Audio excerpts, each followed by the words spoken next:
اعوذ باللہ من الشیطان الرجیم بسم اللہ الرحمن الرحیم السلام علیکم ورحمۃ اللہ وبرکاتہ۔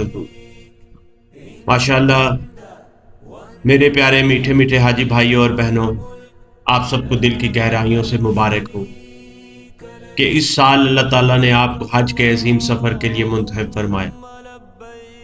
سوچیں، دنیا میں اس وقت تقریباً 1.8 ارب مسلمان ہیں، 1.8 ارب مسلمان ہیں، اور ان میں سے صرف 25 لاکھ کو ہر سال حج کی سعادت نصیب ہوتی، یعنی صرف 0.01%۔ تو ذرا رک کر سوچئے، کیوں آپ کو، کیوں اللہ تعالیٰ نے آپ کو چن لیا؟ یہ کوئی اتفاق نہیں، یہ ایک پیار بھرا بلاوا، ایک دعوت ہے اپنے بندے کو اپنے گھر میں بلانے کی۔ جیسے والدین جب بچے کو بات نہ ماننے پر آخر میں پیار سے پاس بلاتے ہیں، گود میں بٹھاتے ہیں، سمجھاتے ہیں، ویسے ہی اللہ رب العزت نے اس سال آپ کو اپنے پاس بلایا ہے کہ میرے بندے آ جا، سمجھ جا، سنبھل جا۔ جب آپ حرم پاک پہنچیں تو صرف اپنی دعاؤں پر خوش نہ ہوں، بلکہ اللہ تعالیٰ کو خوش کرنے کی نیت کریں۔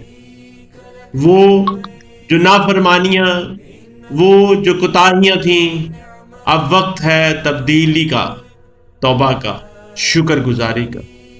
یاد رکھیں، اگر ہر سال یہی 25 لاکھ لوگ حج پر جائیں تو پوری دنیا کے تمام مسلمانوں کی باری آنے میں 700 سال لگیں گے،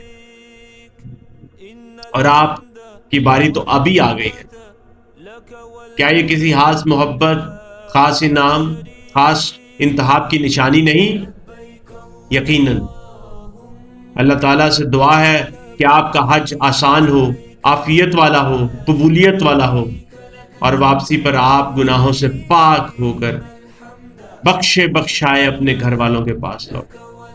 اللہ کا شکر ادا کیجئے اور اس سفر کو اللہ کی رضا، محبت اور عاجزی کے ساتھ مکمل کیجئے۔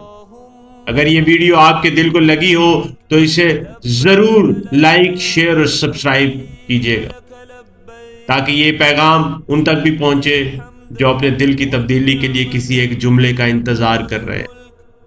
اللہ آپ سب کا حامی و ناصر ہو۔ السلام علیکم ورحمۃ اللہ۔